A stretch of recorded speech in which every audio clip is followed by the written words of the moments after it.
Hello guys, welcome in Dhamaka study and I am Amrit and you are watching my channel. बहुत लोग बोल रहे थे भैया मैट्रिन और सराउंडिंग पे वीडियो बना दिए, भैया मैट्रिन और सराउंडिंग वीडियो बना दिए, तो आ गया हूँ मैट्रिन और सराउंडिंग पे वीडियो लेके। धमाकेदार वीडियो है, मज़ेदार वीडियो है। चलिए शुरू करते हैं। तो सबसे पहले हम इस चैप्टर का महत्व जानते हैं। इसका महत्व क्या है, देखिए गाइस, केमिस्ट्री का पहला चैप्टर है क्लास 9 का और ये बेसिक है। यहीं से आप जब आपका न्यू मजबूत होगा तभी आपकी बिल्डिंग मजबूत होगी। तो चलिए स्टार्ट करते हैं, let's start. Matter in our surrounding यानी कि हमारे आसपास के पदार्थ, यानी कि जहाँ हम रहते हैं वहाँ पे हमारे बगल में जो पदार्थ हैं उन्हीं के बारे में चैप्टर बताया गया इस चैप्टर में।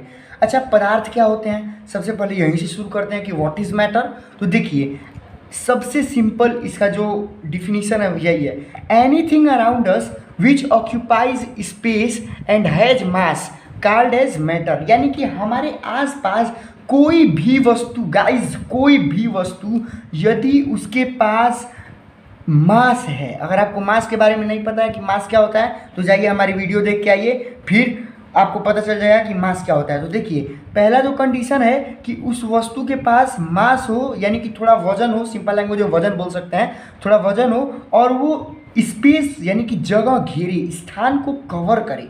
ठीक है, तो देखिए बस 2 कंडीशन है, ये 2 कंडीशन अगर कोई भी चीज़ वेरीफाई कर देती है, अगर दोनों कंडीशन किसी वस्तु पे अप्लाई हो जाएगी गाइस, तो फिर वो मैटर है, वो एक पदार्थ है। तो चलिए देखते हैं, दोनों कंडीशन को एकदम ध्यान से पढ़ते हैं। देखिए, जैसे एग्जांपल लेते हैं इस पेन को। देखिए, मैं मान लीजिए मैं इस पेन को यहाँ रख दिया, तो ये अपने आसपास का इतना स्पेस कवर कर रही है, इतना स्पेस पूरा कवर कर रही है कि नहीं कर रही है। ठीक है, और उसके पास मास भी है। अब ऐसा तो है नहीं कि इसको बहुत आराम से, मतलब कि एकदम इसका वजन 0 ग्राम है, 0 ग्राम तो है नहीं भाई, इसका वजन भाई थोड़ा अधिक है। हाँ होगा 20-30 ग्राम होगा, बट हाँ इसमें वजन है, तभी ना हमको थोड़ा सा फोर्स लग रहा है, थोड़ा सा हमको मजबूती चाहिए उसको उठाने के लिए। ठीक है, तो ये हमारा मैटर हो गया। अब चलिए अब और एग्जांपल देता हूँ आपको मैटर्स का। जैसे देखिए गाइस, इसको हम लिक्विड फॉर्म के मैटर का एग्जांपल, ये मेरा सैनिटाइजर है, इसको मैं एग्जांपल दे रहा हूँ। जैसे देखिए, ये इतना जगह कवर कर रहा है, इतना जगह कवर कर रहा है, और भाई थोड़ा सा वजन है, तभी ना मुझे थोड़ा सा फोर्स लग रहा है इसको ऊपर उठाने में। अब ऐसा तो है नहीं कि उठाया और फेंक दिया, हालांकि मैं उठा के फेंक सकता हूँ, ऐसी बात नहीं है, बट हाँ थोड़ा सा मुझे फोर्स तो लग रहा है ना उठाने में, यानी कि मास भी है, मास है तभी ना फोर्स लग रहा है। अभी मैं अगर इसका ये लिक्विड गिरा दूँ और फिर उठाऊँ तो हल्का हो जाएगा ना, आप खुद बताइए, हल्का हो जाएगा ना, हो जाएगा। तो हम जान सकते हैं कि इसके अंदर मास भी है और ये इतना जगह घेर रही है। गाइस आप देख सकते हैं इतना जगह कवर कर रही है, आप देखिए वीडियो में इतनी जगह कवर कर रही है, यानी कि पहला भी हो गया और दूसरा भी हो गया, यानी कि ये भी क्या है हमारा, ये भी हमारा मैटर है। चलिए गाइस अब हम इसका एग्जांपल देते हैं। जैसे ये देखिए, खाली बॉटल है, ठीक है, खाली बॉटल है। अब गैस का एग्जांपल देते हैं। जैसे देखिए, इसके अंदर गैस है, हमको पता है गैस है, गैस दिखती नहीं है बट गैस भी मैटर होती है। देखिए मैं इसको दबा रहा हूँ, ढक्कन बंद है, अंदर गैस है, गैस बाहर निकल नहीं पा रही है, इसीलिए गैस बाहर क्यों निकल पा रही है, क्योंकि यहाँ ढक्कन बंद है और मैं जितने भी जोर से दबा रहा हूँ इतना ही दब रहा है गाइस। ठीक है, अभी मैं ढक्कन खोल देता हूँ, हवा निकल जाए। देखिए अब पूरा दब गया, पूरा दब गया गाइस, यानी कि अब हमको पता चल गया। हालांकि इसका जो मास था वो, इसका मास बहुत कम था, बट मास नेग्लिजिबल था, लेकिन मास था इसके पास और जगह घेर रहा था। तभी ना आपने देखा कि मैं उसको कितना भी दबा रहा था, अंदर जो उसकी गैस थी वो जगह घेर रही थी, उसको भी मैटर बोलेंगे। अब आप मैटर को शायद अच्छे तरीके से समझ गए होंगे कि मैटर क्या होता है। अब देखिए, केमिस्ट्री के फील्ड में देखिए, लव हो गया, फ्रेंडशिप हो गया, हेट हो गया, स्मेल हो गया, आइडियाज़ हो गए, ये सब के सब ये कुछ भी मैटर नहीं होता है, बिकॉज अच्छा मैं आपको एग्जांपल देता हूँ। हेट यानी कि घृणा क्या जगह घिरती है, क्या घृणा, मैं मान लीजिए बोल दिया कि राम श्याम से घृणा करता है, एग्जाम्पल राइट, राम श्याम से घृणा करता है। ठीक है, अब क्या इस घृणा शब्द में वजन है क्या, नहीं है। घृणा शब्द जगह घिर रहा है क्या, नहीं घिर रहा है। प्यार जगह घिर रहा है, नहीं घिर रहा है। फ्रेंडशिप जगह घिर रहा है, नहीं घिर रहा है। यानी कि केमिस्ट्री के क्षेत्र में हम इन सबको मैटर नहीं बोलते हैं। अब शायद आपको मैटर क्लियर हो गया होगा बिल्कुल। अब बात करते हैं मैटर बना किससे होता है। मैटर बनता है पार्टिकल्स से। कोई भी मैटर हो, ये है, ये पेन है, इसके अंदर छोटे छोटे पार्टिकल्स होते हैं गाइस, छोटे पार्टिकल्स होते हैं। इसको समझाने के लिए एक सबसे अच्छा एग्जांपल मैं लेता हूँ। ये जो ड्रॉपलेट है, ये जो वाटर की बूंद है, इसमें 10⁻21 पार्टिकल्स होता है, यानी कि 1 0 0 0 0 0, जितना मैं 21 बार 0 बढ़ाऊंगा उतने पार्टिकल्स होते हैं गाइस इसमें। तो आप केमिस्ट्री की ब्यूटीफुलनेस को समझिए। We are going to study that particles which is so small that we can't see with naked eyes. देखिए कितनी छोटी पार्टिकल्स हैं और हम उस पार्टिकल्स के बारे में स्टडी करने जा रहे हैं, उस पार्टिकल्स के बारे में। ये तो सेल से भी छोटा है, बिकॉज ये एक ह्यूमन बॉडी में 1 ट्रिलियन के आसपास सेल होते हैं, ट्रिलियंस में सेल होते हैं। लेकिन गाइज ये तो एक पार्टिकल्स में 10 टू द पावर, एक वाटर की ड्रॉपलेट में 10 टू द पावर 21 पार्टिकल्स हैं। इतनी छोटी छोटी चीज़ों के बारे में हम अगले चैप्टर्स में अध्ययन करेंगे। इतनी छोटी छोटी पार्टिकल से मिलकर के ये पेन बना है, एयर बनी है, वो बात अलग है, नहीं दिखता है बिकॉज बहुत छोटी होती है। और मान लीजिए मैं ये बोल दिया बहुत छोटी होती है, अब आप कैसे मानेंगे छोटी होती है? तो हम 2 तरीके से बताएंगे। एक प्रोसेस होता है डिफ्यूजन और दूसरा होता है ब्राउनियन मोशन। तो चलिए सबसे पहले हम डिफ्यूजन से इस बात को समझते हैं कि कैसे डिफ्यूजन से इस बात को हम प्रूव करते हैं कि कोई भी मैटर पार्टिकल से बनी होती है। So come on the diffusion topic. तो चलिए अब डिफ्यूजन देखते हैं, डिफ्यूजन क्या होता है। देखिए ऐसा माना जाता है कि आपको मैं बता दिया हूँ, ऐसा माना जाता है कि हर जो मैटर होता है वो छोटे छोटे पार्टिकल से बना होता है, यानी कि every matter are made up of small particles, पहला। और ये भी माना जाता है कि जो पार्टिकल से बना होता है वो अपने आप में धीरे धीरे मूव करती रहती हैं, यानी कि इस चीज़ के अंदर इसके एकदम गहराई, मतलब ये जिस चीज़ से बना है वो पार्टिकल मूव कर रहा है, अपने प्लेस पर मूव कर रहा है। चलिए इसको हम एक एग्जाम्पल के रूप में देखते हैं, सॉलिड डिफ्यूजेज इन लिक्विड। देखिए जस्ट सपोज आप मानिए चीनी लेते हैं, हम चीनी लेते हैं, मान लीजिए ये पानी है, ठीक है, पानी का मैं पार्टिकल्स दर्शा रहा हूँ। ये जो छोटा छोटा ऊपर का है सब पार्टिकल्स है पानी का, और नीचे का जो आपको ब्लैक ब्लैक ब्लैक ब्लैक दिख रहा है ये सब शुगर पार्टिकल्स हैं, सब ये सब हमारे शुगर पार्टिकल्स हैं और ये हमारे वाटर पार्टिकल्स हैं, ठीक है, समझ में आ गया। अब देखिए जब हम शुगर को पानी में मिला देंगे, आप खुद ऑब्जर्व कीजिए, आप जब शुगर को पानी में मिला देते हैं और कुछ देर के लिए छोड़ देते हैं, रख देते हैं, तो धीरे धीरे ये भाई ये धीरे धीरे ये देखिए यहाँ पे आ गया, धीरे धीरे पार्टिकल्स जो होते हैं वो घुलने शुरू होते हैं, धीरे धीरे घुलना शुरू होगा धीरे धीरे, और कुछ देर बाद ये एकदम अच्छे से घुल जाएगा हर जगह। तभी ना हम पीते हैं तो पूरा मीठा लगता है। मीठा क्यों लगता है? क्योंकि शुगर पानी में पूरे तरीके से घुल गया रहता है। क्या हमने उसको मिलाया, क्या हमने उसको घोला? घोल देंगे तभी भी घुल जाएगा, लेकिन अगर हम उसको छोड़ देंगे तभी भी घुल जाएगा, एक बात याद रखिएगा। अच्छा तो देखिए इससे दोनों प्रूफ हो गया, इससे ये बात भी प्रूफ हो गया कि वो पार्टिकल से बना हुआ है, एकदम छोटे छोटे पार्टिकल से बना हुआ है, और ये बात भी प्रूफ हो गया कि वो पार्टिकल्स मूव कर रहे हैं। अच्छा अगर पार्टिकल्स मूव नहीं करते तो क्या ये पूरा अच्छे से घुल पाता? अगर मान लीजिए पार्टिकल्स मूव नहीं करते और हम इसको यहीं छोड़ देते हैं, हम इसको चीनी को मिला देते इसमें अगर, तो पार्टिकल्स अगर मूव नहीं करते होते तो क्या ये पूरे पानी में मिल पाता? कभी नहीं मिल पाता, जिंदगी में नहीं मिल पाता। क्यों? ये अपने आप मूव करके मिल गया है, अर्थात ये छोटे छोटे पार्टिकल से बना हुआ है और छोटे छोटे पार्टिकल्स अपनी जगह पर मूव कर रहे हैं, और मूव करते करते करते करते करते करते धीरे धीरे पूरे पानी में क्या करते हैं? पूरे पानी में घुल जाते हैं। इससे हम डिफ्यूजन की परिभाषा को समझ सकते हैं। देखिए डिफ्यूजन की परिभाषा को समझिए, तो देखिए डिफ्यूजन की परिभाषा इससे हमको मिल जाती है, इससे हमको डिफ्यूजन का डिफिनीशन मिलता है। देखिए the movement of different particles among each other so that they become mixed uniformly is called diffusion. देखिए मतलब कि अगर मान लीजिए हम दो थे मैटर को, जैसे ये दोनों मैटर ही था ना, ये जो चीनी होता है उसको हम सॉलिड के रूप में लेते हैं और जो पानी होता है उसको लिक्विड के रूप में लेते हैं, दोनों आपस में डिफ्यूज हो जा रहे हैं। क्यों डिफ्यूज हो जा रहे हैं? क्योंकि मतलब कि उनका जो मूवमेंट था उसके वजह से वो आपस में घुल गए, यानी कि the movement of different particles, यानी कि विभिन्न पार्टिकल्स के मूवमेंट के द्वारा यदि वो आपस में घुल जाते हैं उसी चीज को हम डिफ्यूजन बोलते हैं। एक बार और रिपीट कर रहा हूँ, विभिन्न मैटर के पार्टिकल्स के कॉन्स्टेंटली मूविंग के कारण, विभिन्न मैटर के पार्टिकल्स के लगातार अपने प्लेस पर मूव करने के कारण जब वो एक दूसरे में मिक्स हो जाते हैं, पूरे अच्छे तरीके से मिक्स हो जाते हैं, तो उसी प्रोसेस को हम डिफ्यूजन बोलते हैं। ठीक है, इससे हमारा कंक्लूजन क्या निकल रहा है, इससे हमको पता क्या चल रहा है? देखिए इससे हमको क्या पता चल रहा है, पदार्थ जो होते हैं, जो मैटर होते हैं, वो छोटे छोटे पार्टिकल से बने होते हैं, हमको पता चल गया ना पता, और वो पार्टिकल्स लगातार अपने प्लेस पे मूव करते जाते हैं। ये बात भी हमको एकदम फिक्स हो गया कि नहीं हो गया? वो पार्टिकल्स भी अपने प्लेस पर मूव करते रहते हैं, ये बात भी हमको बिल्कुल अच्छे तरीके से पता चल गया। अच्छा देखिए एक और डिफ्यूजन का मैं एग्जांपल देता हूँ आपको। मान लीजिए एक बीकर है, ठीक है, और इसमें पूरा पानी भरा हुआ है, पानी छोटे छोटे पार्टिकल्स हैं। अगर आप इसमें इंक जो होता है ना, स्याही का एक ठुप यहाँ पे गिरा देते हैं, ठीक है, एक ठुप यहाँ पे गिरा देते हैं, ठीक है, थोड़ी देर बाद देखते हैं आप स्याही फैलने लगता है, स्याही फैल के पूरा पानी को नीला कर देता है ना। उसके छोटे छोटे पार्टिकल्स इसी तरह उठते हुए पूरे पानी में अच्छे से हर एक जगह मिल जाते हैं, तभी हमारा जो पूरा पानी होता है वो नीला लगता है। डिफ्यूजन समझ में आ गया? एक बार और डिफ्यूजन का मैं डिफिनीशन देता हूँ। The movement of different particles, यानी कि विभिन्न पार्टिकल्स के मूवमेंट के कारण जब वो आपस में मिक्स हो जाते हैं, आपस में जुड़ जाते हैं, अच्छे तरीके से घुल जाते हैं, उसी को हम डिफ्यूजन बोलते हैं गाइस। उसी चीज़ को डिफ्यूजन बोलते हैं। चलिए अब अगले टॉपिक पे आते हैं। ब्राउनियन मोशन से हम ये प्रूव करते हैं कि मैटर पार्टिकल से बने होते हैं। कम on the next topic. So guys अब हम समझते हैं ब्राउनियन मोशन के बारे में। अभी मैंने आपसे बताया था थोड़ी देर पहले कि हम दो तरीके से प्रूव कर सकते हैं कि particles are constantly moving and every matter are made up of particles. तो मैंने डिफ्यूजन के तरीके से तो प्रूव कर दिया। अब मैं समझाऊंगा आपको Brownian motion. What is Brownian motion? हमेशा एक नंबर का क्वेश्चन आता है, लगभग हर एनुअल एग्जाम में पूछा जाता है कि Brownian motion, who invented the Brownian motion.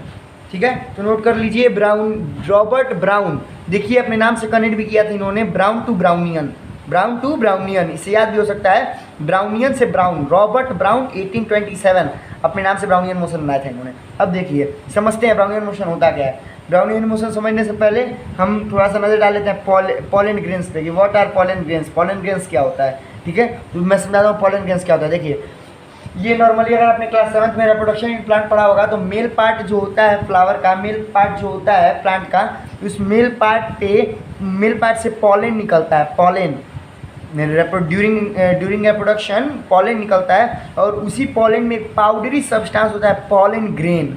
Pollen grain उसी में एक पाउडरी सब्सटेंस होता है पॉलन ग्रेन, उसी को बोलते हैं पॉलन ग्रेन। बहुत छोटे छोटे, बहुत ज़्यादा छोटे छोटे माइक्रोस्कोपिक होते हैं, जिसको हम सिर्फ और सिर्फ सूक्ष्मदर्शी से देख सकते हैं। तो रॉबर्ट ब्राउन ने एक एक्टिविटी को परफॉर्म किया था। वो एक्टिविटी क्या है मैं आपको समझाता हूँ। देखिए ये एक बकेट है, मान लीजिए इसमें पानी है, ये सब पूरा पानी है और पानी में ये जो आपको इतना black black black black black black दिख रहा है, ये सिर्फ एक ही है, ये एक ही है। ये अलग अलग टाइम पे नोटिस किया गया है, तो कभी यहाँ था, कभी यहाँ था, कभी यहाँ था, कभी यहाँ था, कभी यहाँ था, लेकिन ये स्टार्टिंग यहाँ से हुई थी।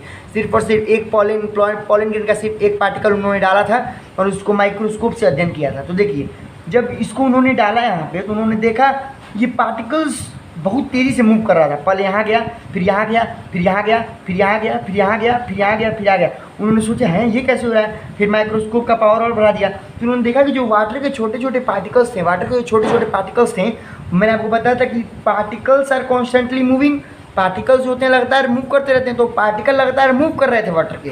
तो जैसे जैसे मूव कर रहे थे वो इसको हिट कर रहे थे, हिट करके यहाँ, फिर यहाँ, फिर यहाँ, फिर यहाँ हिट करते आ रहे थे। एग्जाम्पल लीजिए, हमने देखा होगा कि हमारे घर में जंगला होता है, जंगले से सूर्य की रोशनी आती होती है और सूर्य की रोशनी में हमको दिखता है कि कई सारे जो पार्टिकल्स होते हैं वो, हालांकि बहुत बड़े बड़े पार्टिकल्स होते हैं जिनको हम नेकेड आई से देख सकते हैं, otherwise particles are very small, बहुत छोटे छोटे पार्टिकल्स होते हैं। लेकिन नॉर्मल भाषा में अगर हम उसको पार्टिकल बोलते हैं, मूव करते रहते हैं, हमको दिखता है मूव करते रहते हैं। मूव क्यों करते हैं? क्योंकि जो एयर के छोटे छोटे पार्टिकल्स होते हैं, जो एयर के छोटे स्मॉल स्मॉल पार्टिकल्स होते हैं, वो पार्टिकल्स उनको लगातार हिट करते रहते हैं तो मूव करते रहते हैं। ओके, अब देखिए, अब हम कंक्लूजन में निकालते हैं ब्राउनियन मोशन का। हम वो डिफिनीशन लेते हैं, बहुत ही सिंपल डिफिनीशन है, ध्यान समझिएगा।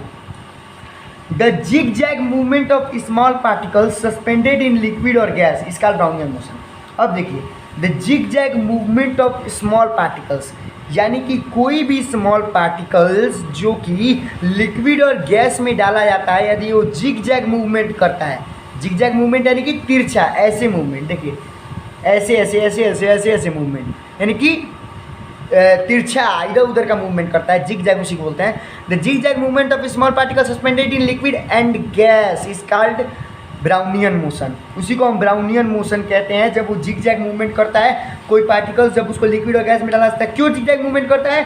क्योंकि इसके जो पार्टिकल्स होते हैं उस मैटर के, लिक्विड और गैस जिसमें कि वो डाला गया होता है, उसके पार्टिकल्स कॉन्टीन्यूसली कॉन्स्टेंटली उसको हिट करते हैं। मान लीजिए यहाँ है, यहाँ एक पार्टिकल है, मारा, यहाँ चला, यहाँ मारा, फिर यहाँ, ऐसे ही मूव करते रहता है, मूव करते ही जिग जैग मूवमेंट मूव करते रहता है। और मैं बता दे क्यों मूव करता है, क्योंकि वो स्मॉल पार्टिकल्स इसको लगातार कॉन्टिन्यूसली हिट करते हैं, इसलिए मूव करता है। ठीक है, उसी ब्राउनियन मोशन बोलते हैं। अब देखिए भाई, कैरेक्टरिस्टिक ऑफ पार्टिकल्स, मैंने आपको ये सुना। हाँ, अब इससे कंक्लूजन क्या निकलता है, कंक्लूजन देख लीजिए।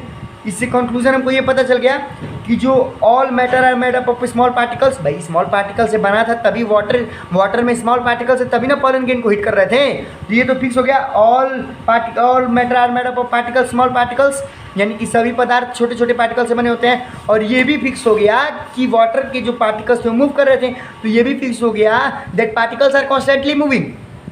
ठीक है, कंक्लूजन समझ में आ गया। अब देखिए कैरेक्टरिस्टिक ऑफ पार्टिकल्स। अब पार्टिकल्स के भी कुछ कैरेक्टरिस्टिक्स होते हैं, वो कैरेक्टरिस्टिक क्या है? They are very small. मैं आपको बताया था एक वाटर के ड्रॉपलेट में, एक इस ड्रॉपलेट में कितने होते हैं 10 टू द पावर 21 पार्टिकल्स होते हैं सिर्फ और सिर्फ एक ड्रॉपलेट में, यानी कि 1 0 0 0 0 0 0 0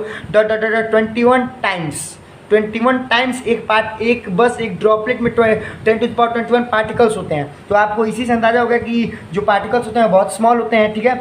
और the particles of matter have spaces between them, ये समझने वाली बात है।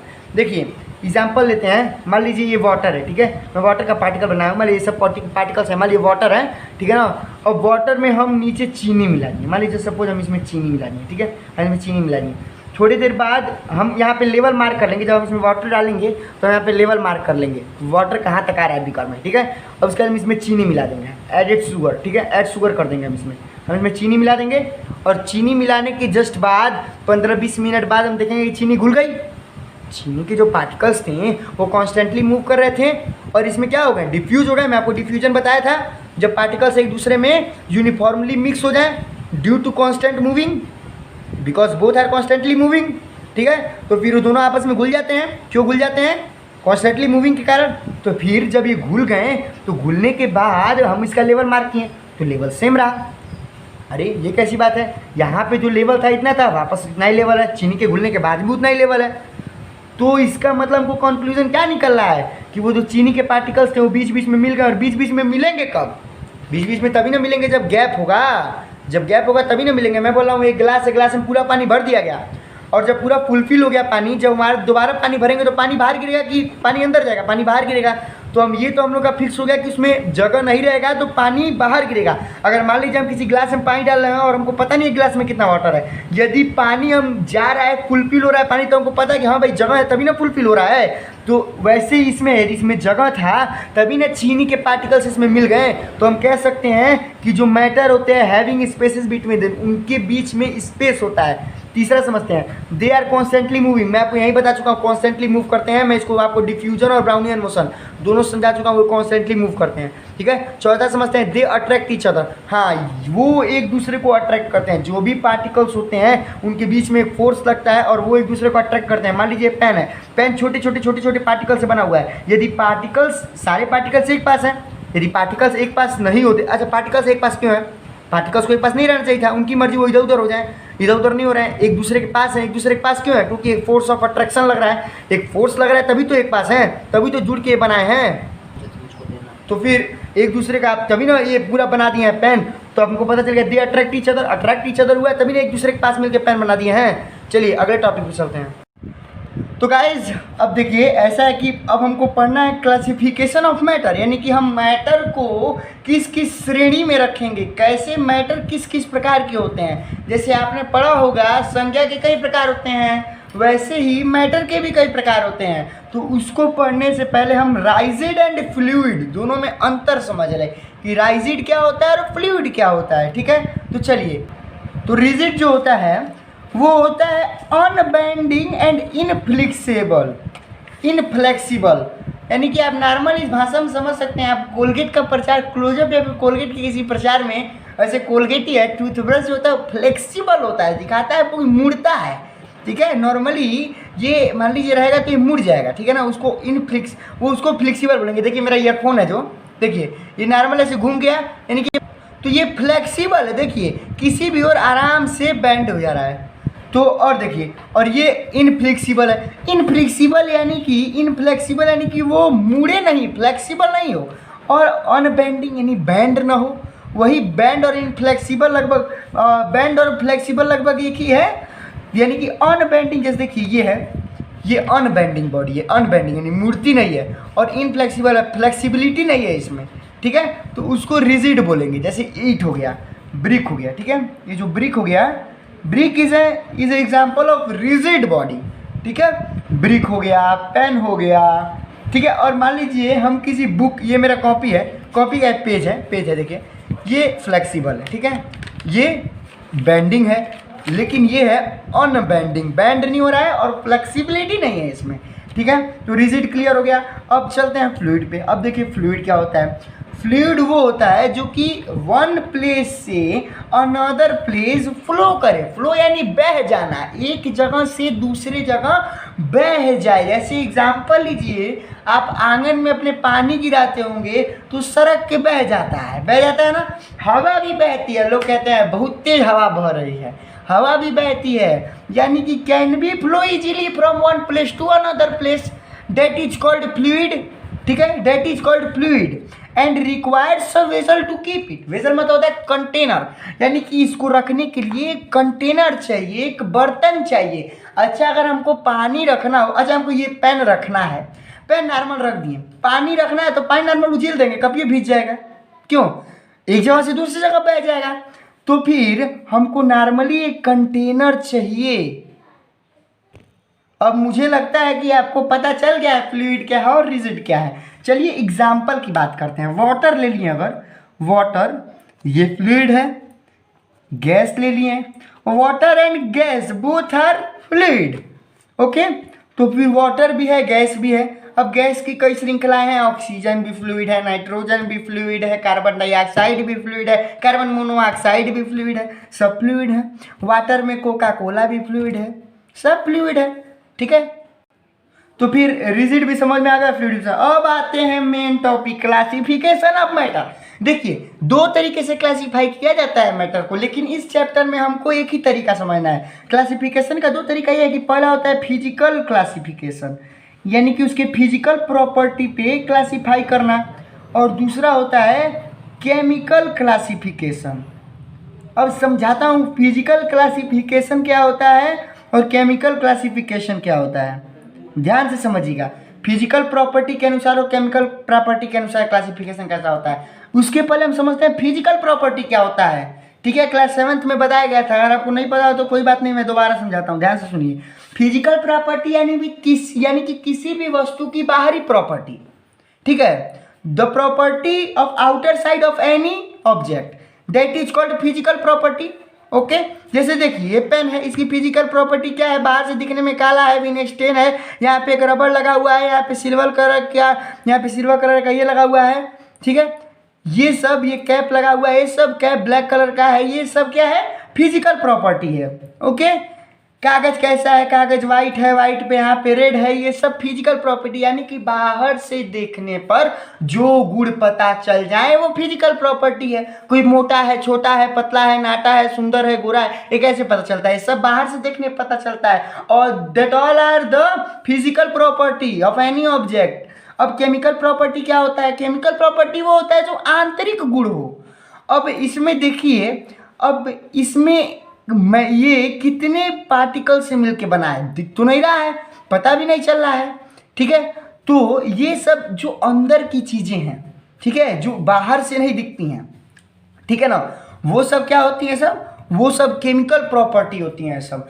अब जैसे मान लीजिए खाना है, ठीक है, खाना बन रहा है, कुकर रखा हुआ है, बाहर से देख रहे हैं तो हम कुकर का क्या बताएंगे, ऐसा है कि ये कुकर सिल्वर कलर का है, ये फिजिकल प्रॉपर्टी है। लेकिन अब कुकर के अंदर जो है, सबसे सिंपल एग्जांपल, कुकर के अंदर अगर चावल बन रहा है, अगर राइस बन रहा है, तो जो अंदर का राइस है वो उसकी केमिकल प्रॉपर्टी है। कुकर को बाहर से देखेंगे, अगर बताएंगे इसके अंदर चावल बन रहा है, तो that is called chemical property of cooker. ठीक है, अब देखिए पता चल गया केमिकल प्रॉपर्टी क्या होता है, जो कि आंतरिक गुण हो, अंदर का गुण हो। ये है, ये किस पेड़ से बना हुआ है, इसमें किस पेड़ का कैरेक्टर है, कागज तो भाई पेड़ से बनता है ना, यानी कि अंदर की जो प्रॉपर्टी है वो सब क्या कहलाती है, केमिकल प्रॉपर्टी कहलाती है। अब इसका इलेक्ट्रॉनिक कॉन्फ़िगरेशन कैसा हुआ है, इलेक्ट्रॉनिक कॉन्फ़िगरेशन हम पढ़ेंगे चौथे chapter of chemistry class 9 structure of atom में हम पढ़ेंगे इलेक्ट्रॉनिक कॉन्फ़िगरेशन। इस पार्टिकल का मैं तभी से बता नहीं रहा था इलेक्ट्रॉनिक कॉन्फ़िगरेशन, मैं सोचा कि अब बता दूं। देखिए चौथे चैप्टर में पढ़ेंगे इलेक्ट्रॉनिक कॉन्फ़िगरेशन कि इस पार्टिकल में कितने इलेक्ट्रॉन्स हैं और किस सेल में कितने इलेक्ट्रॉन्स कॉन्फ़िगरेट हैं, ये सब हम पढ़ेंगे चौथे चैप्टर में। तो पता चल गया, लेकिन इस चैप्टर में हम फिजिकल प्रॉपर्टी के अनुसार हम मैटर को क्लासिफाई करेंगे, केमिकल प्रॉपर्टी के अनुसार अगले चैप्टर में है।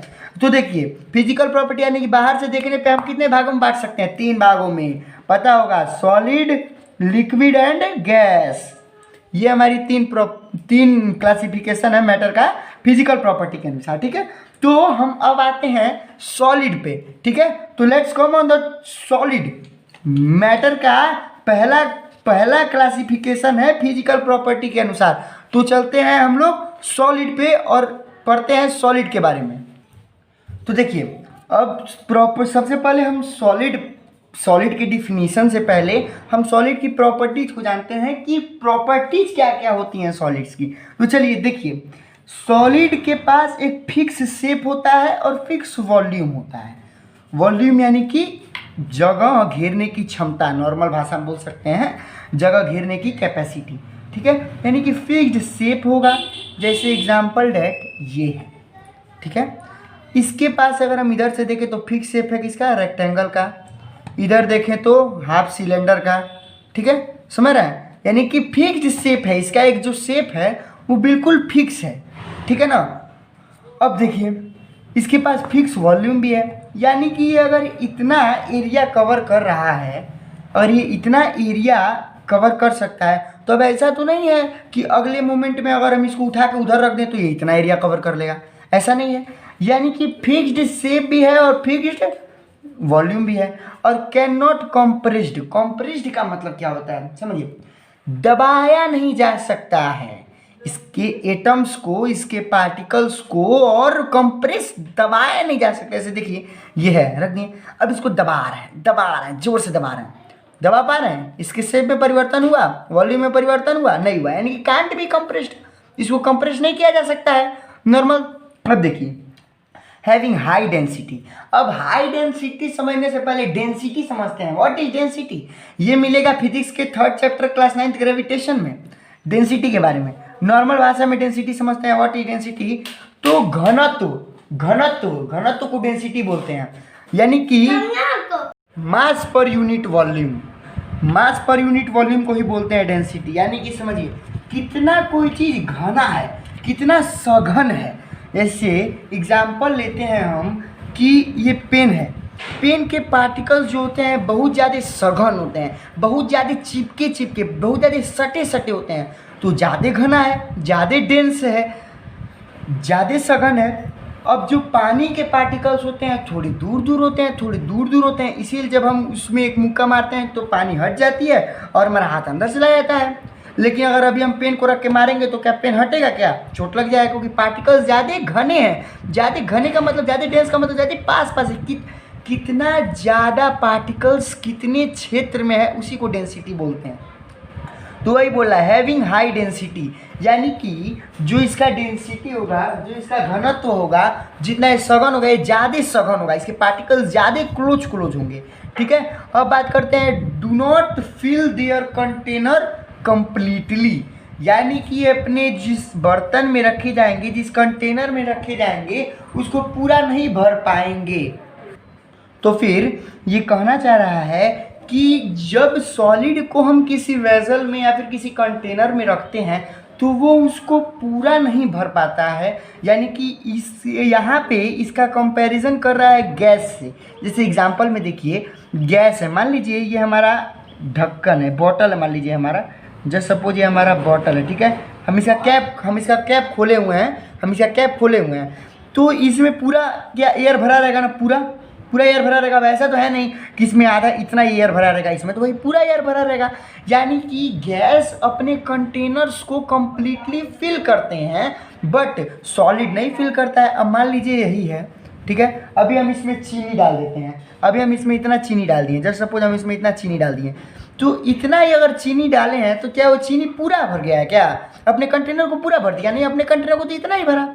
यानी कि नॉर्मल भाषा में इसका कंपैरिजन हो रहा है गैस से, ठीक है। अब देखिए, do not flow, solid is rigid form of matter, solid is a rigid form of matter, that's why it can not flow, ठीक है। ये अनबेंडिंग, यहाँ पे देखिए अनबेंडिंग और इनफ्लेक्सिबल होता है, ये फ्लो नहीं करता है, ये एक स्थान से दूसरे स्थान, one place to another place अपने आप नहीं मूव करता है। अब मान लीजिए इसको हम रख दिए तो क्या ये यहाँ से यहाँ अपने आप चला जाएगा? नहीं जाएगा, हम इसको भेजेंगे तब नहीं जाएगा। लेकिन वहीं अगर हम किसी पानी को यहाँ पे उड़ेल देते हैं, किसी पानी को गिरा देते हैं, तो आराम से one place to another place move कर जाएगा। हमको उसको मूव कराने की जरूरत पड़ेगी? नहीं पड़ेगी। तो फिर डू नॉट फ्लो, ये हो गया सॉलिड के बारे में। अब इसी से हमको सॉलिड के बारे में हर चीज़ पता चल जाता है। जैसे देखिए हम अब सॉलिड का डिफिनीशन देना शुरू करते हैं कि सॉलिड होता क्या है। अब रियल सॉलिड को समझते हैं। देखिए सॉलिड के जो पार्टिकल्स होते हैं, पार्टिकल से शुरू करते हैं, ठीक है।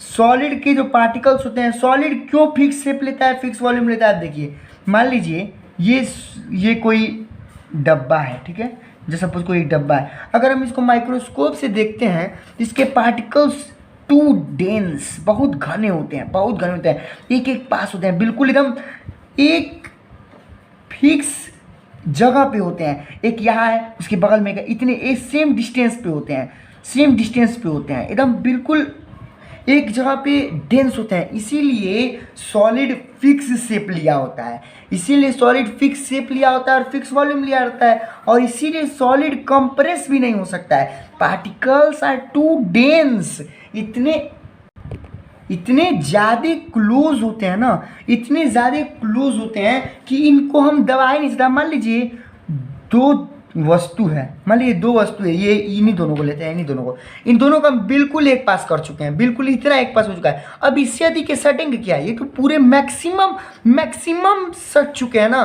तो इससे ज़्यादा ये और टू क्लोज नहीं जाएंगे।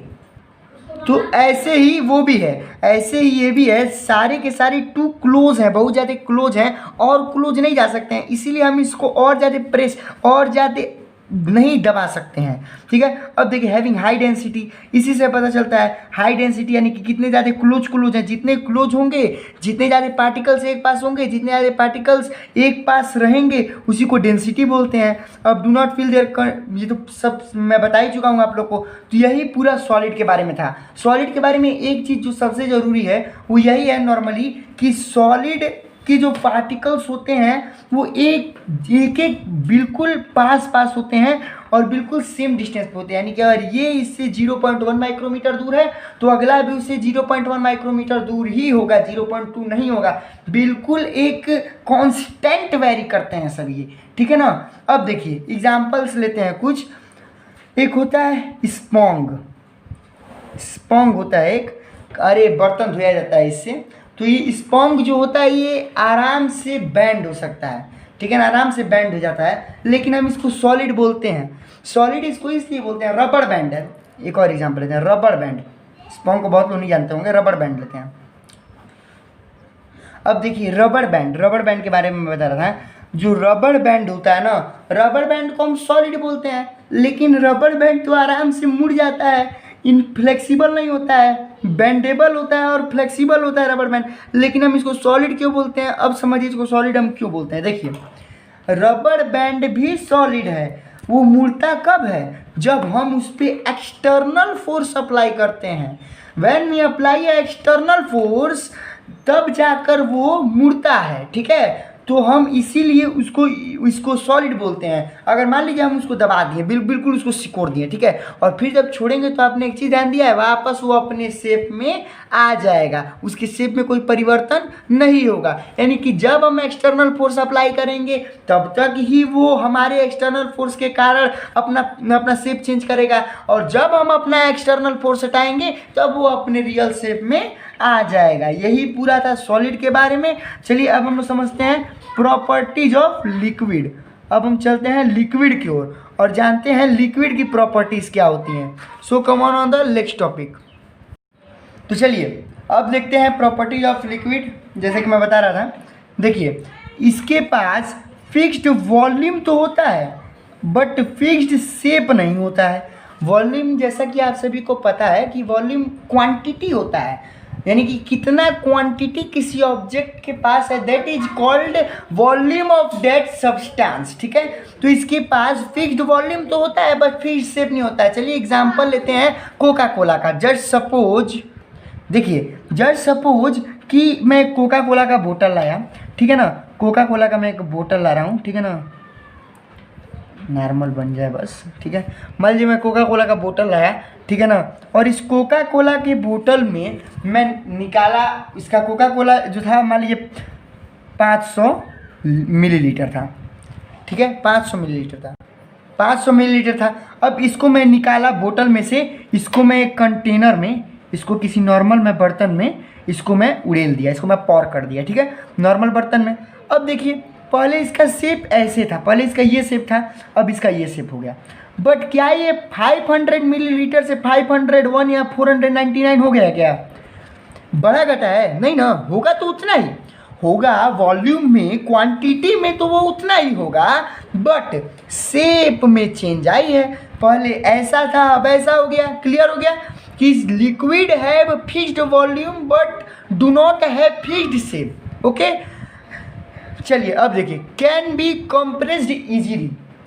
अब देखिए, मैं आपको पहले ही बता चुका हूँ कि इसके जो पार्टिकल्स होते हैं वो उतने ज़्यादा डेंस, उतने ज़्यादा क्लोज पैक्ड नहीं होते हैं। ये जैसे मान लीजिए ये तो हमारा सॉलिड है ना, अब उसी की जगह पे अगर ये लिक्विड होता तो नॉर्मल, मैं समझा रहा हूँ, ऐसे ऐसे पार्टिकल्स होता, ऐसे ऐसे ऐसे ऐसे होता है, यानी कि उससे कंपेरेटिवली देन सॉलिड ये थोड़ा थोड़ा डिस्टेंस पे होता है, यानी कि ये ऐसे है तो ये ऐसे होता है। ठीक है, तो फिर इसको कंप्रेस किया जा सकता है। अब जस्ट एग्जाम्पल कि ये हमारा सॉलिड का था, इतना क्लोज, ये दोनों को मैं जस्ट आप मतलब एज्यूम कीजिए कि ये भी एक पार्टिकल और ये भी एक पार्टिकल है। ठीक है, अब सॉलिड में ये दोनों बिल्कुल ऐसे होते हैं, ठीक है, बिल्कुल क्लोज होते हैं, इनको हम और क्लोज कभी नहीं कर सकते हैं। लेकिन लिक्विड में थोड़ा सा ऐसे होगा, इतना होगा, हम इसको इतना इतना सा क्लोज कर सकते हैं। यानी कि हम नॉर्मल अगर लिक्विड है तो उसको हम थोड़ा सा जनरली थोड़ा सा हम उसको कंप्रेस कर सकते हैं। ठीक है, अब देखिए लो डेंसिटी, ये लो डेंसिटी होता है कंपैरेटिवली देन सॉलिड। मैं बता चुका हूँ इसका डेंसिटी यानी कि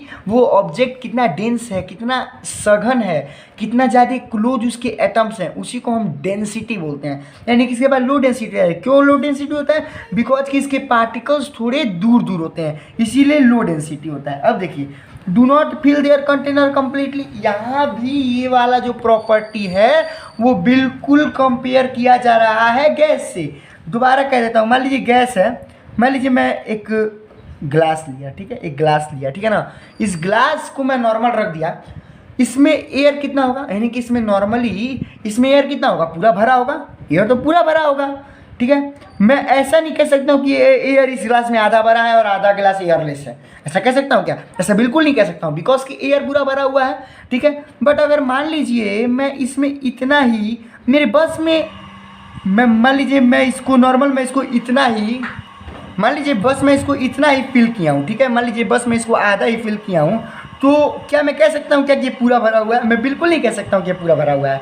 ठीक है, मैं कह सकता हूँ कि इतना लेस है, इतना लिक्विड लेस है, यानी कि इतना जो है वो लिक्विड लेस है, मैं कह सकता हूँ कि इतना लिक्विड लेस है। बट मैं इसको गैस के फील्ड में नहीं कह सकता हूँ, बिकॉज गैस किसी भी चीज़ को पूरा भरता है। ये नॉर्मल ये वाला जो स्टेटमेंट है ना, किसी भी सॉलिड में या फिर लिक्विड में, ये कंपैरेटिवली देन गैसेज हुआ है। ठीक है, चलिए पांचवें पे आते हैं, कैन बी फ्लो। अच्छा, अब देखिए ये एक फ्लूइड है, ये एक लिक्विड में आपको यहाँ भी बताया था, मैं फ्लूइड में आपको बता चुका था कि liquid is a fluid, water is a fluid, मैं आपको बता चुका था। यानी कि can be flow from one place to another place, can be flow, आराम से फ्लो कर सकता है। ठीक है, तो इतना क्लियर हो गया। और एक बात हमेशा याद रखिएगा, मैं दोबारा कह दूं कि लिक्विड जो होता है उसके पार्टिकल्स टू क्लोज नहीं होते हैं, बस थोड़े थोड़े डिस्टेंस पे होते हैं, जिसको हम कंप्रेस कर सकते हैं, बट थोड़ा कंप्रेस कर सकते हैं, ऐसा नहीं है कि हम उसको ज़्यादा कंप्रेस कर सकते हैं।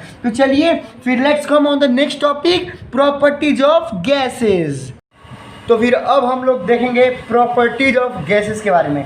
तो देखिए, जो पहली प्रॉपर्टी है वो ये है कि neither fixed shape nor fixed volume. इसको, इस चीज़ को समझने का प्रयास कीजिए, ये क्या कहना चाह रहा है। यानी कि जो गैसेस होती हैं उनके पास फिक्स शेप नहीं होता। ये हम किससे जानेंगे? जैसे एग्जांपल लीजिए, सबसे अच्छा एग्जांपल होता है गुब्बारे का एग्जांपल लीजिए। गुब्बारा जो है, गुब्बारे में हम हवा भरे हुए हैं, ठीक है, हवा भरे हैं गुब्बारे में, अब उतना ही हवा हम दूसरे गुब्बारे में भरते हैं। मान लीजिए गुब्बारा गोल था और दूसरा गुब्बारा लंबा है, ठीक है, तो अब जब गुब्बारा लंबा है तो लंबे का रूप ले लेगा, गोल था तो उतना ही गोल का रूप ले रहा था। तो it has never fixed shape. और जो हमारा अगला है, नेक्स्ट है, वो है it has not fixed volume. उसके पास फिक्स्ड वॉल्यूम भी नहीं होता है। देखिए, वाटर के पास फिक्स वॉल्यूम होती है, लेकिन इसके पास फिक्स वॉल्यूम नहीं होती है, बिकॉज इसका क्वांटिटी ही इतना ज़्यादा है, कि इसके पास फिक्स वॉल्यूम है ही नहीं। ठीक है। इसका क्वांटिटी हम लोग के एटमॉस्फेयर में गैसेस का क्वांटिटी बहुत ज़्यादा है, इसीलिए इसके पास फिक्स वॉल्यूम नहीं है। आप कभी भी देख लीजिए, एग्जांपल लीजिए कि हम जिस कंटेनर में उस चीज़ को हम डालेंगे, जिस कंटेनर में उस चीज़ को डालेंगे, उस कंटेनर में वो उसका रूप ले लेगा। ऐसे मान लीजिए अभी गुब्बारा हमारा गोल था, इसकी जो कैपेसिटी थी, जस्ट सपोज इसकी कैपेसिटी इतना कवर करने की थी, तो अभी इतना गैस था, अब हमारा गुब्बारा इतना हो गया, ठीक है। अब हमारा गुब्बारा नॉर्मली इतना हो गया, तो इतने गुब्बारे में ये इसका रूप ले लेगा, यानी कि इसके पास फिक्स वॉल्यूम भी नहीं है। चलिए अब नेक्स्ट टॉपिक पे आते हैं, कैन बी कंप्रेस्ड इजीली। तो मैं आपको ये बात समझाया था कि इसके जो एटम्स होते हैं, इसके जो पार्टिकल्स होते हैं, they are very far away, यानी कि वो बहुत दूर दूर होते हैं। नॉर्मली मान लीजिए ये है, हम इसी का एग्जांपल लेते हैं, मान लीजिए इस गुब्बारे में जो पार्टिकल्स हैं वो ऐसे होंगे, इतने दूर दूर, इतने दूर दूर। तभी हम नॉर्मली हवे में ऐसे अपना हाथ हिला पा रहे हैं। अगर पार्टिकल्स बहुत ज़्यादा क्लोज होते हैं तो हमारा हाथ रुक जाता है। मान लीजिए ये सॉलिड है, सॉलिड है, हम यहाँ मार रहे हैं, यहाँ मार रहे हैं, तो इसके पार चला जाना चाहिए था हमारा हाथ इसको छेद के इधर से निकल जाना चाहिए था, पर नहीं निकला। क्यों? क्योंकि जो पार्टिकल्स थे दे आर टू क्लोज, इसीलिए नहीं हुआ। लेकिन इसके पार्टिकल्स बड़े दूर दूर हैं, इसके पार्टिकल्स बड़े दूर दूर हैं, आप देखिए, इसीलिए कंप्रेशन इसको दबाया जा सकता है। अब गुब्बारे का एग्जांपल लीजिए, नॉर्मली गुब्बारे का एग्जांपल देता हूँ। गुब्बारे को आप नॉर्मली दबा देते हैं, क्यों दबा देते हैं? क्योंकि जो बीच का एयर होता है, उसके बीच का जो पार्टिकल्स होता है, उसको हम नॉर्मली क्या करते हैं, कंप्रेस कर देते हैं, तो उसके पार्टिकल्स क्लोज हो जाते हैं, शेप चेंज हो जाती है, ठीक है। अब देखिए वेरी लो डेंसिटी, मैं आपको बताया था डेंसिटी यानी कि वो ऑब्जेक्ट के पार्टिकल्स कितने ज़्यादा डेंस हैं। तो इसके पार्टिकल्स मैं आपको पहले बता दें कि फार अवे है, बहुत दूर दूर है, बहुत दूर दूर है, इतने गैपिंग है, इतने गैपिंग है, ज़्यादा दूर दूर है। तो जब ज़्यादा दूर दूर रहेंगे एक दूसरे से तो उनकी लो डेंसिटी तो होगी ही, तो डेंस कहाँ होंगे, घने कहाँ होंगे? घने बिल्कुल नहीं होंगे, ठीक है। अब देखिए फिल देयर कंटेनर ईजीली, तो फिल देयर कंटेनर कम्प्लीटली। मैं आपको शुरू से ये चीज़ बताते आ रहा हूँ कि सॉलिड और लिक्विड बोथ जो होते हैं, जो दोनों होते हैं, ये दोनों के दोनों अपने कंटेनर को कम्प्लीटली फिल नहीं करते हैं।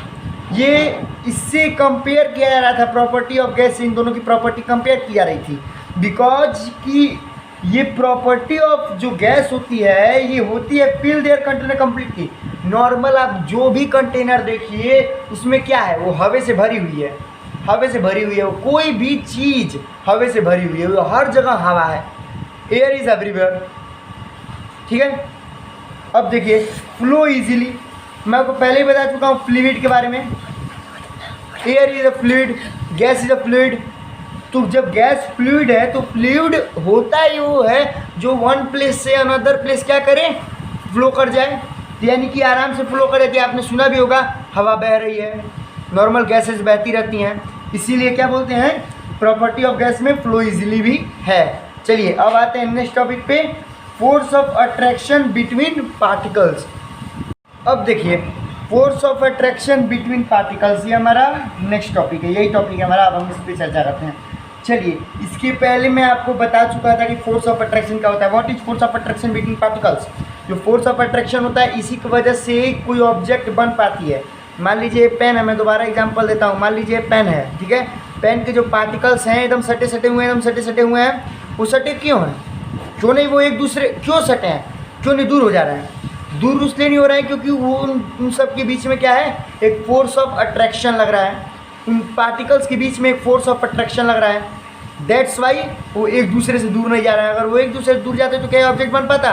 ये ऑब्जेक्ट बिल्कुल नहीं बन पाता, क्योंकि पार्टिकल्स क्लोज हैं, सब पार्टिकल्स मिलकर ही तो बनाए हैं। और सब पार्टिकल्स मिले क्यों हैं? क्योंकि ये फोर्स ऑफ अट्रैक्शन लग रहा है। फोर्स ऑफ अट्रैक्शन नहीं लगता तो क्या होता है, ये ऑब्जेक्ट बन ही नहीं पाता, object can be made. Okay, तो चलिए अब समझते हैं, इस चीज़ को समझने के लिए एक छोटा सा टर्म है, उस चीज़ को समझ लेते हैं पहले।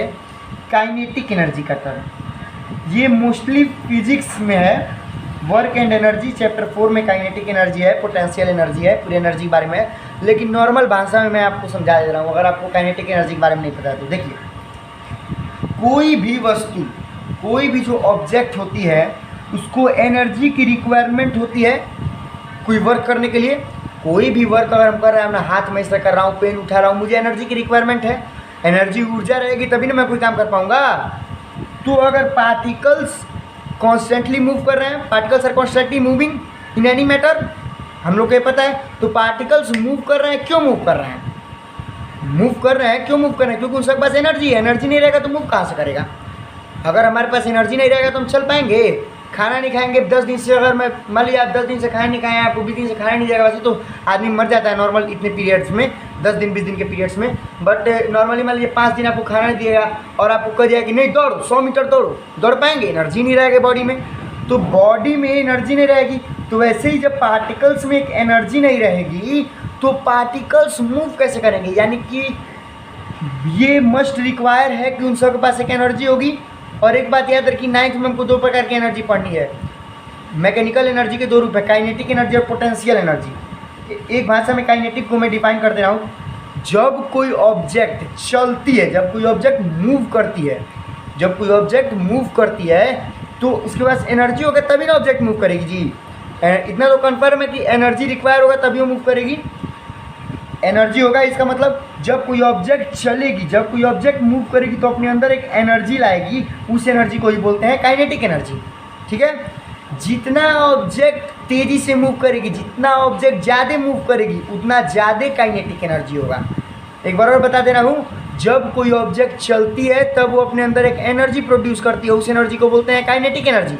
ठीक है, तो जितना ज़्यादा ऑब्जेक्ट ट्रैवल करेगी, जितना ज़्यादा ऑब्जेक्ट मूव करेगी, उतना ज़्यादा काइनेटिक एनर्जी जनरेट होगा, उतना ज़्यादा काइनेटिक एनर्जी प्रोड्यूस होगा। ठीक है, तो जनरली पार्टिकल्स के बीच में भी यही काइनेटिक एनर्जी प्रोड्यूस होता है, बिकॉज कि मैं आपको बताया था कि particles are constantly moving, every particles are constantly moving. ठीक है, बट मूविंग कई पार्टिकल्स होते हैं जो ज़्यादा मूव करते हैं, कई पार्टिकल्स कम मूव करते हैं। तो अब पॉइंट ये है कि कौन से पार्टिकल्स ज़्यादा मूव करते हैं और वहीं कौन से पार्टिकल कम मूव करते हैं, ये भी जानना जरूरी है। तो देखिए, सॉलिड के पार्टिकल्स मूव नहीं करते हैं, वो वाइब्रेट करते हैं अपने जगह पे। जैसे मान लीजिए एक ग्लास है, एग्जाम्पल है, एक ग्लास है और इसके इस क्षेत्र में मान लीजिए यहाँ पार्टिकल्स हैं।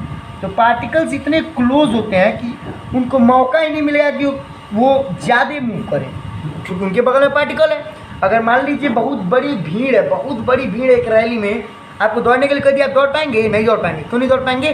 क्योंकि भीड़ है, आसपास बिल्कुल डेंस है, यानी घना है, आसपास बहुत ज़्यादा भीड़ है।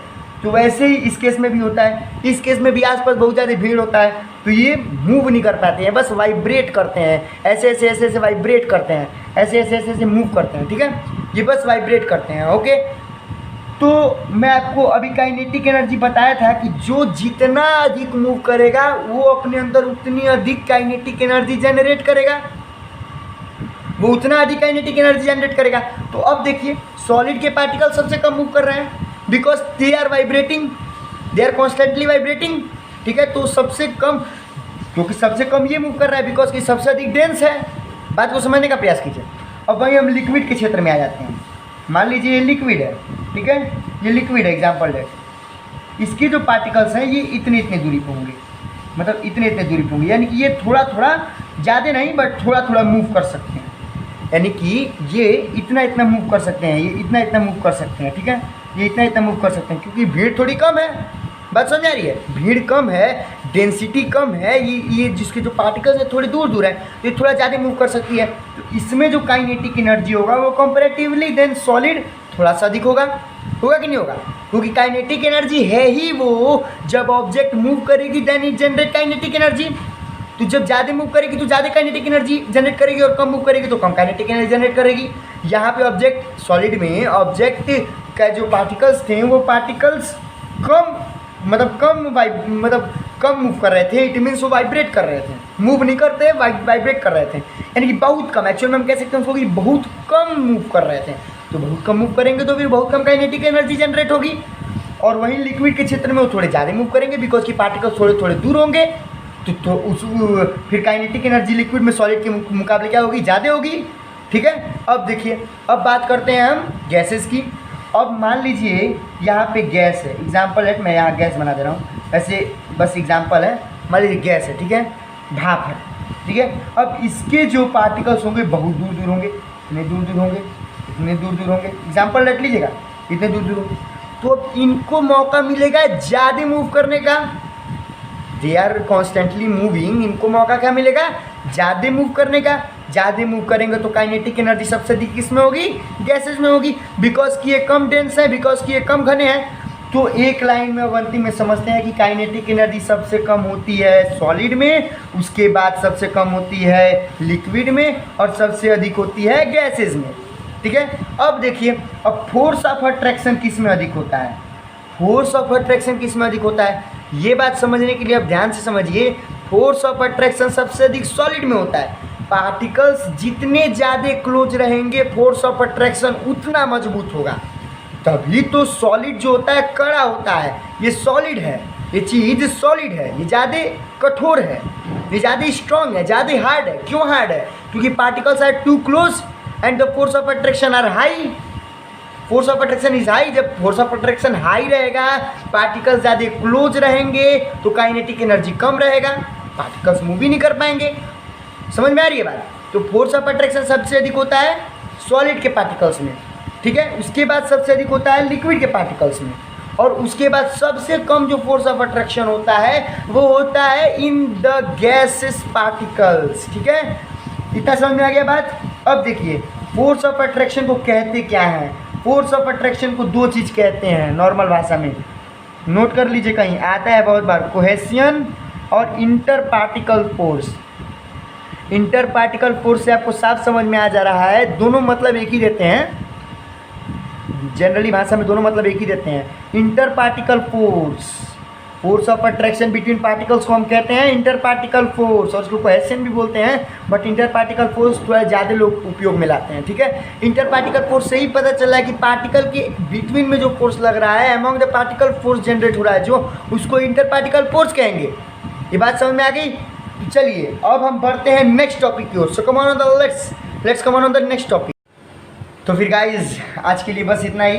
देखिए पार्ट 1 था ये, पार्ट 2 में चैप्टर के भी और भी थोड़े टॉपिक्स बचे हैं, वो टॉपिक थोड़ा सा उसको और ब्रीफ एक्सप्लेन करने की ज़रूरत है, इसीलिए मैंने मतलब पार्ट 2 बनाया। मैं चूँकि 50-55 मिनट में इतना ईजिली और एक्सप्लेन करना बहुत ज़्यादा मुश्किल है, 50-55 मिनट में इतने ज़्यादा टॉपिक को कवर करना, चूँकि मैटेरियल और सराउंडिंग एक बड़ा चैप्टर है और अच्छा चैप्टर है, इसलिए मैंने पार्ट 2 भी लाया है, और पार्ट 2 बहुत गजब की वीडियो होने वाली है। और चूँकि बहुत ही ब्रीफ, बहुत ही अच्छे से, बहुत ही ईजिली उसको एक्सप्लेन किया है, क्योंकि थोड़े से अच्छे टॉपिक्स हैं, उनका ब्रीफली थोड़ा उनका ज़्यादा डिस्क्रिप्शन देना पड़ेगा। इसीलिए गाइस जाइए और उस वीडियो को वॉच कीजिए टिल द एंड, बिकॉज कि जितना आप टाइम अपना इन्वेस्ट करेंगे स्टडी में उतना ही अच्छा है। So guys bye. अगर अच्छी वीडियो लगी हो तो फिर सब्सक्राइब कर दीजिए एज योर विश।